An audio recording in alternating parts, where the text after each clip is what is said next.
Hello friend नमस्कार मु Gayatri welcome to my channel.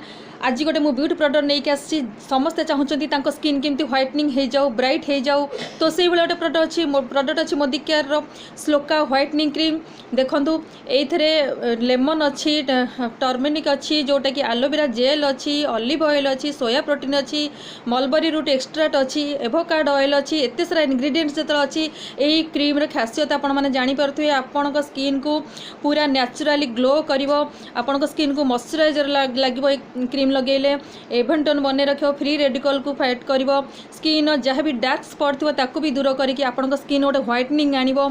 आपण फेस को वाश कला परे आपण एई भलिया मसाज करेंगे क्रीम टाको मसाज करके आपण फेस रे लगातु देखिए आपण फेस को पूरा रिपेयर करके आपण गोटे चेंजेस ब्यूटी लुक आनिबो।